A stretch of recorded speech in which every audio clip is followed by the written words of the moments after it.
나누기 전에 먼저 우리 말씀과 관련된 우리 짧은 영상을 잠시 먼저 함께 보도록 하겠습니다.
Von guten Mächten treu und still umgeben, behütet und getröstet wunderbar. So will ich diese Tage mit euch leben und mit euch gehen in ein neues Jahr.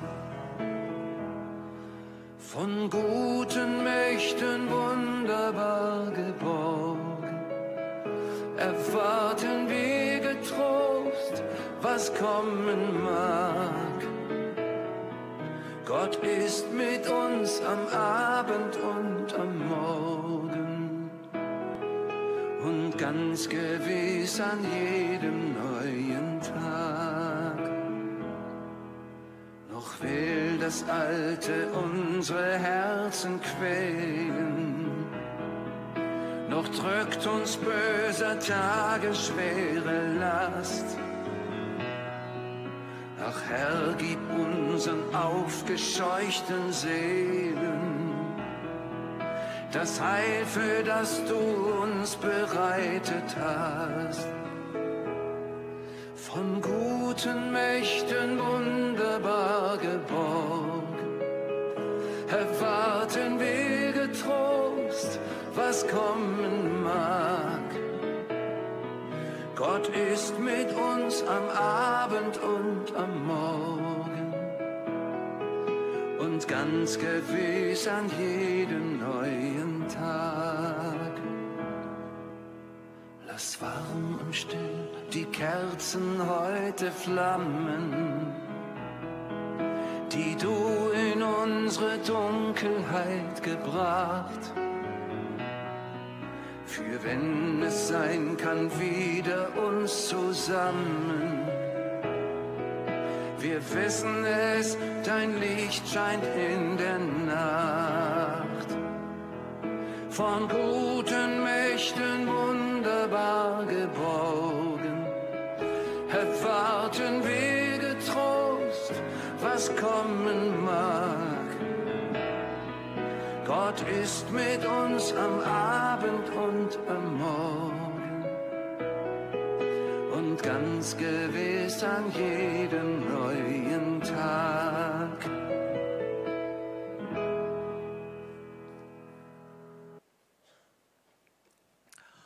우리가 좀 전에 본 영상에 나왔던 그 보네포 목사님은 기독교 평화주의자로서 나치 정권에 대항했다는 이유로 목숨을 잃게 되었습니다. 그런 그가 죽기 전에 마지막 그 약혼자에게 보낸 편지에 함께 동봉된 그 시가 좀 전에 우리 함께 들었던 그 찬양의 가사인데요. 보네포의 이 시 중에서 제 마음을 울린 구절이 있습니다. 그것은 바로 그 선하님이 우리를 감싸시니 믿음으로 일어날 일 기대하네라는 구절입니다. 현실의 상황은 끝이 보이지 않는 절망 속에 있다 할지라도 하나님의 선하님이 우리를 감싸고 있다라는 사실을 우리는 믿을 수 있어야 합니다. 그러게 우리는 어떤 상황에서도 믿음으로 일어날 일들을 기대할 수 있어야 합니다. 그냥 인간적인 그런 시선으로 여러 가지 어려운 현실들을 바라보면 낙심하고 낭망하고 좌절할 수밖에 없지만, 우리가 믿음의 눈으로 바라보면 하나님께서 이 모든 역사의 주관자가 되시며 우리의 힘든 이 고난의 시간들을 가장 선한 능력으로 바꾸어 주실 것을 믿는 믿음이 있을 때에 우리는 언제나 하나님의 그 때를, 또 하나님의 회복의 역사를 기대하며 살아갈 수 있게 되리라 믿습니다.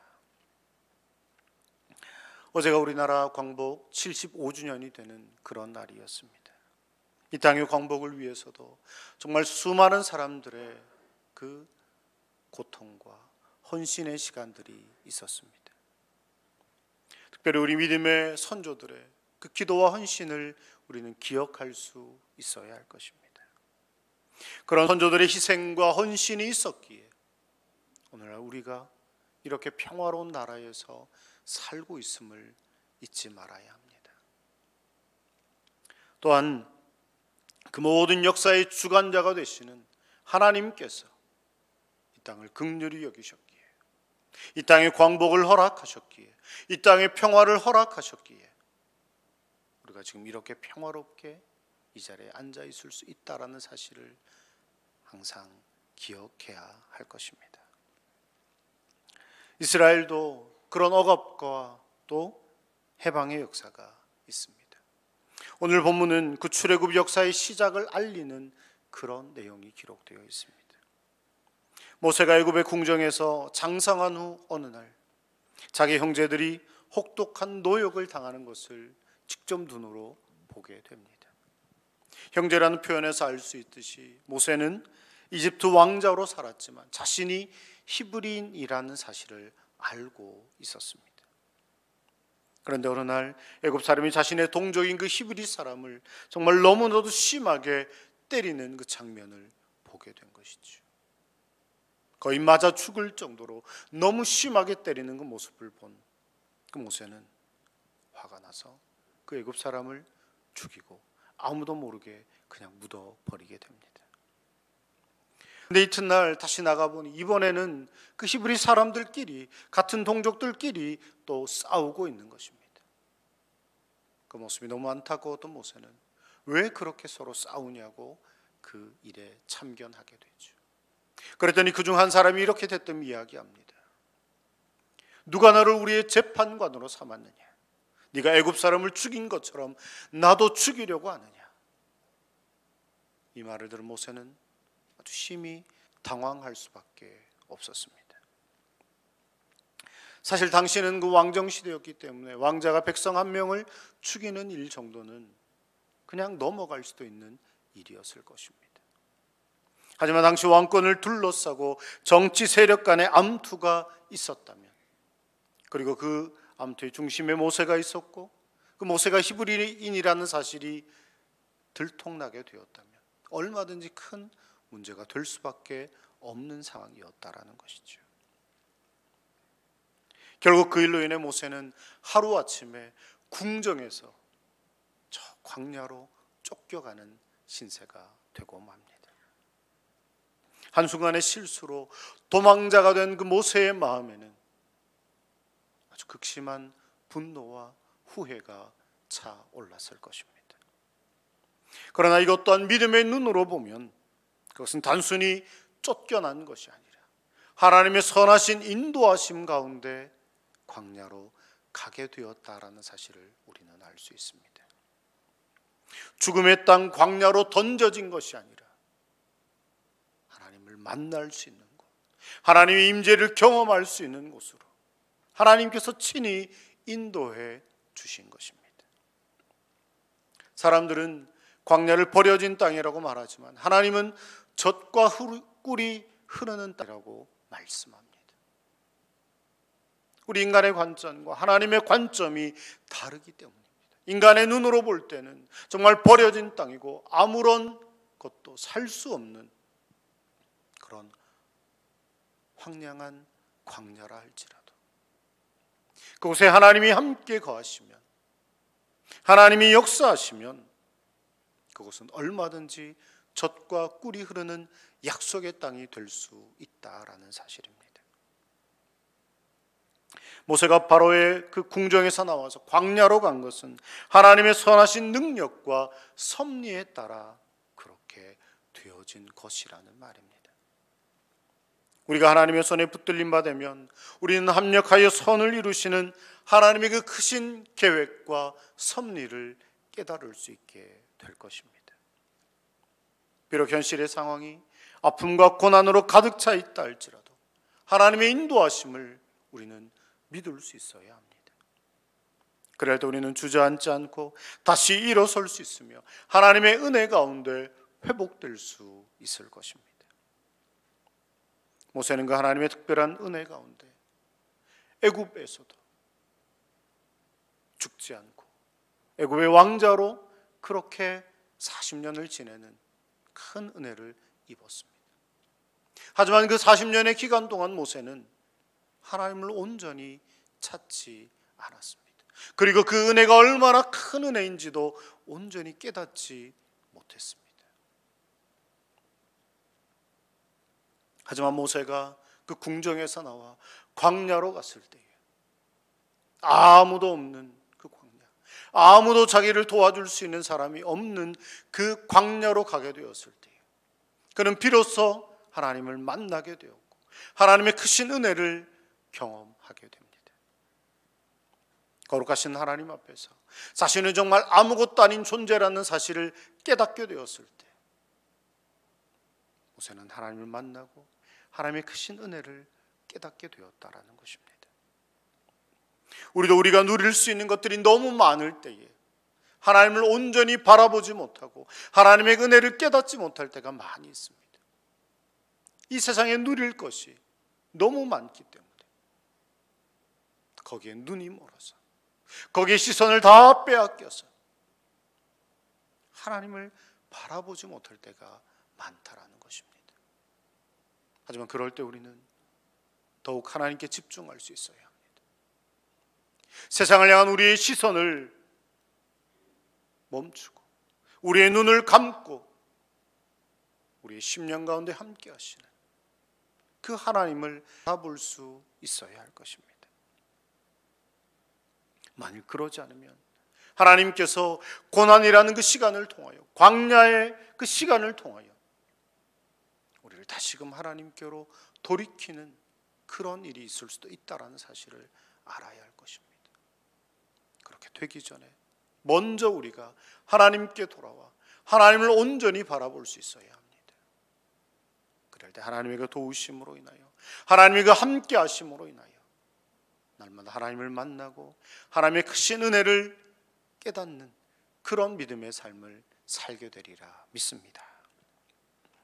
애굽의 궁정에서 미디안 광야까지는 수천리 길이나 되는 먼 길이었습니다. 그래서 몇 개월 동안 모세는 정말 죽을 고비를 거치면서 겨우 그곳에 도착했을 것입니다. 그리고 그곳 우물가에서 특별한 만남을 갖게 됩니다. 보통 목동들은 하루 종일 가축들에게 풀을 먹이다가 이제 해질녘이 되면 우물가로 모여서 물을 먹인다라는 거예요.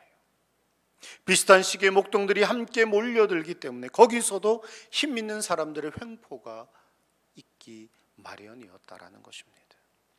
그래서 여자 목동들은 항상 밀리는 경우가 많을 수밖에 없었는데요. 모세가 그녀들을 도와줌으로 인하여 그날은 그 딸들이 아주 빨리 그 양들을 먹이고 집으로 돌아가게 됩니다.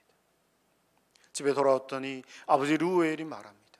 아니, 오늘은 어떻게 이렇게 빨리 왔느냐? 그랬더니 어떤 한 사람을 만나게 되었는데 그 사람이 우리를 도와주어서 이렇게 빨리 양떼들에게 물을 먹이고 올 수 있었습니다. 그렇게 이야기를 합니다.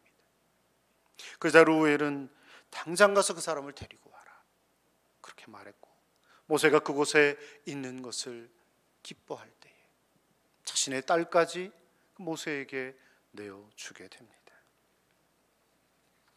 모세가 베풀었던 그 작은 친절로 인하여 광야에서 나그네 신세였던 그가 거할 처소를 얻게 되었고 가정을 얻고 자녀까지 낳게 되었습니다.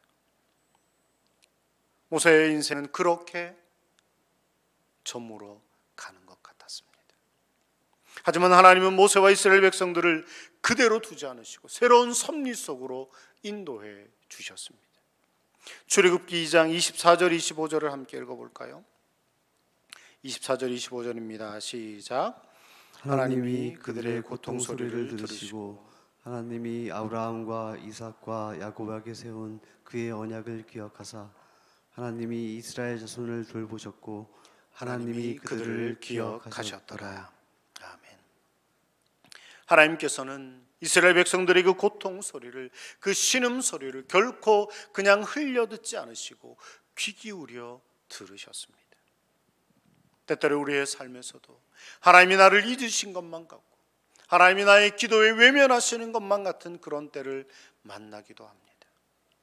하지만 하나님은 택한 백성들을 언제나 잊지 않으시고 주목하시며 항상 살피시고 돌보시는 분이라는 사실을 우리는 알아야 합니다. 침묵하고 계시는 것 같지만 단 한순간도 우리 곁을 떠나지 않으시고 우리를 잊지 않으시고 우리의 그 모든 눈물과 한숨과 상처까지 하나님의 마음에 새기신다라는 것입니다. 그래서 우리는 우리의 모든 생각과 아픔까지 다 아시는 하나님께 우리의 마음을 온전히 맡겨드리고 그 하나님께 집중할 수 있어야 할 것입니다. 여러분, 혹시 물로 그 강한 쇠를 자를 수 있다라고 생각하십니까? 불가능할 것 같죠. 하지만 그 물의 힘을 아주 강하게 압축해서 분사하게 되면, 아주 작은 구멍으로 많은 물들을 한꺼번에 밀어내게 되면 그 물줄기가 두꺼운 쇠도 자르게 된다라고 합니다. 성도의 능력은 오직 하나님께 집중할 때만 얻을 수 있는 것입니다. 우리는 과연 하나님께 온전히 집중하는 삶을 살아가고 있습니까? 늘 항상 우리의 생각은 그저 세상 속에 머물러 있고 세상을 향해 집중하는 그런 우리의 삶은 아닌지 돌아보시기를 바랍니다. 때때로 우리의 삶이 광야와 같이 고달프고 힘든 순간을 만날지라도 그때가 더욱 하나님께 집중해야 할 때임을 기억하시기를 바랍니다. 슬픔과 고난과 환난과 문제와 어려움이 닥칠 때 그때가 더 하나님께 온전히 집중해야 할 때라는 말입니다. 그럴 때 하나님께서 그 선하신 능력으로 인하여 우리를 새롭게 변화시켜 주시며 우리를 회복시켜 주시는 그런 은혜를 우리가 누리게 되리라 믿습니다. 문맹인들의 평화의 사도라고 불렸던 프랭크 로바크라는 미국 선교사님이 계셨습니다. 짧은 시간에 문자를 깨우치는 그 방법을 일반화해서 문맹 퇴치 운동의 그 기초를 다지신, 그래서 많은 문맹인들에게 하나님의 말씀을 전하는 사역을 감당하셨던 선교사님이었죠. 오랜 시간 그 사역을 통해서 참으로 놀라운 결과를 이루셨던 이 선교사님이었지만 그에게는 늘 항상 어떤 고민이 있었다라고 합니다. 그것은 바로 매 순간마다 주님의 뜻대로 살기 위해 노력하지만 항상 그렇게 살지 못하는 자신에 대한 안타까움이 있었다라는 거예요. 그러면서 이 프랭크 선교사님은 이렇게 말합니다. 분초 단위로 내 생각의 흐름 속에 하나님을 중심에 둘 수 있을까? 하나님께서 언제나 내 생각의 잔상 속에 계시도록, 언제나 모든 개념과 지각의 중심이 되시도록 말이다. 매분 매 초마다 하나님을 내 삶의 중심으로 두고자 하는 그 마음과 열정이 있었다라는 거예요. 그래서 우리의 생각 속에, 우리의 잔상 속에 항상 하나님이 계시도록, 그래서 우리가 무슨 일을 하든지 항상 하나님을 잊지 않고 살아갈 수는 없을까, 늘 이런 고민을 가지고 사셨다라는 것입니다. 우리도 이 선교사님과 같이 이런 고민을 가지고 살아야 하지 않겠습니까? 하나님, 내가 매 시간, 매 분, 매 초마다 하나님 잊지 않고 살기를 원합니다. 하나님 중심으로 생각하고 하나님을 기억하며 하나님의 뜻대로 살기를 소망합니다. 그렇게 고백하며 결단하는 삶을 살아야 하지 않겠습니까? 교회 안에서뿐만 아니라 세상 속에서, 우리의 삶 속에서도 우리는 항상 하나님을 잊지 않고 우리 생각의 중심에 하나님을 둘 수 있어야 할 것입니다. 그러기 위해서 우리는 더욱 하나님께 예배하는 일에 최선을 다해야 합니다. 이 예배의 시간을 통해 하나님을 만나고 하나님의 음성을 듣고 하나님의 뜻을 깨닫게 될 때에 비로소 우리의 삶은 매 시간, 매분, 매 초마다 하나님을 중심으로 여기며 살아가는 그런 삶이 될 수 있기 때문입니다. 이번 주 중에 어떤 목사님에게 아주 감동적인 이야기를 하나 들었습니다. 이 목사님은 어린 시절부터 주일 예배 드리는 그 시간들을 정말 귀하고 소중히 여기셨다라고 합니다. 그래서 하루는 마을 친구들 4명과 함께 한 대의 자전거를 타고 교회로 가고 있었다라고 합니다. 앞에 한 명이 타고 중간에서 자전거를 이렇게 힘껏 페달을 밟고 뒤에 2명이나 태우고, 그렇게 4명이 그 비포장길을 달리는 일이 쉬운 일이었겠습니까? 힘들었지만 기쁨으로 그 일을 감당하면서 교회로 향하고 있었다라고 합니다. 그런데 강가를 지나다가 그만 돌부리에 걸려서 4명이 모두 강물에 빠지게 되었습니다. 다행히 그 강이 그렇게 깊지는 않았지만 4명 다 온몸이 홀딱 젖어가지고 물에 빠진 생쥐꼴이 되었다라는 거예요. 그래서 이렇게 정말 이 생쥐꼴로도 교회에 가야 되느냐 잠시 고민을 했다라는 것입니다. 그런데 4명 다 그래도 교회는 가야 한다, 그렇게 마음을 모으게 되었고 그 생쥐꼴로 교회에 도착하게 되었다고 합니다. 교회에 도착해서 보니 앞에서 안내하시는 2분 장로님이 아니 너네들 무슨 일이 있었길래 이렇게 물에 빠진 생쥐꼴로 왔느냐 그렇게 물어보는 거예요. 그래서 여차저차해서 강에 빠지게 되었는데 그래도 예배 드리고 싶어서 이렇게 왔습니다, 그렇게 말했다는 것입니다. 그 말 들은 장로님들이 이 아이들을 꼭 끌어안아주면서 정말 눈물을 흘리며 잘했다, 잘 왔다, 그렇게 환영해 주더라는 것입니다. 그리고 이 목사님은 그 어린 시절 그날의 그 감동을 결코 잊을 수 없었다고 그렇게 말씀하셨습니다. 이처럼 예배를 목숨보다 더 귀하게 여겼던 많은 믿음의 선조들이 있었기에 오늘날 이 땅의 교회들이 이런 부흥과 이런 은혜를 누릴 수 있게 되었습니다. 그런데 날이 갈수록 이 예배에 대한 마음이 점점 더 소홀해지고 있지는 않은지 다시 한번 우리의 마음을 점검해 보시기를 바랍니다. 하나님을 만나는 이 예배의 자리가 세상 그 어떤 시간보다, 세상 그 무엇보다 가장 기쁘고 가장 소중한 시간이 되어야 하지 않겠습니까? 그렇게 우리가 하나님께 예배하기를 힘쓰며 하나님께 더 온전히 집중할 때에 하나님께서는 우리에게 더 풍성한 은혜와 축복을 허락해 주시리라 믿습니다. 모세가 미디안 광야로 그 광야의 길을 며칠, 몇 달이고 헤매는 그 시간 동안 나 혼자 이 길을 걷고 있다라고 생각했을 것입니다. 아무도 나를 도와줄 리가 없고 나는 결국 혼자구나. 그런 원망과 분노가 가득했을 것입니다. 하지만 모세는 결국 혼자가 아니었습니다. 하나님께서 늘 그와 함께 하셨고 그에게 가장 선한 길로 인도해 주셨습니다.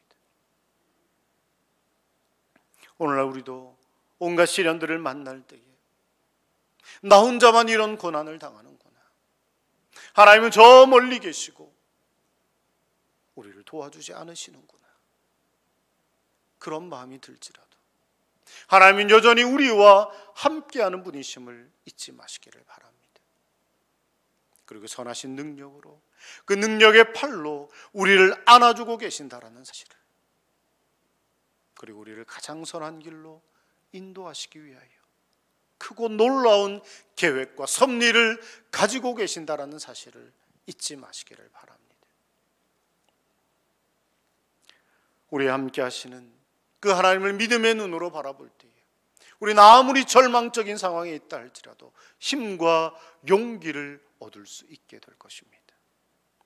하나님의 선하신 능력이 우리를 감싸 안아주고 있다는 사실을 우리가 온전히 믿음의 눈으로 바라보게 될 때에 우리는 어떤 상황에서도 하나님이 이루실 그 놀라운 일들을 기대하는 삶을 살아가게 되리라 믿습니다. 우리 모두가 날마다 하나님의 그 선하신 능력 안에 살아가시기를 바랍니다. 그리고 하나님의 그 선하신 인도하심 가운데 앞으로 우리에게 일어날 이 놀라운 일들을 기대하며 살아가는 우리 모두가 되시기를 주님 이름으로 간절히 축원합니다. 이 시간에 함께 찬양하겠습니다. 함께 찬양하실 때 하나님의 그 선한 힘이 우리를 감싸 안아 주심을 믿습니다. 믿음으로 일어날 일을 기대합니다. 우리 고백하며 함께 찬양하겠습니다.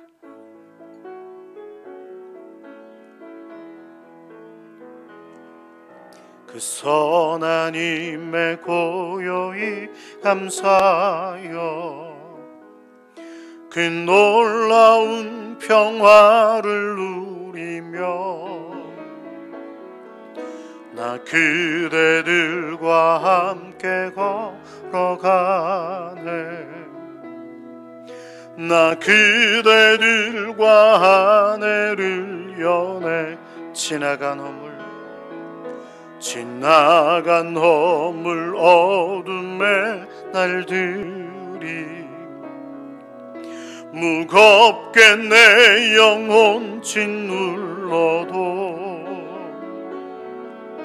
오 주여 우릴 외면치 마시고 약속의 구원을 이루소서.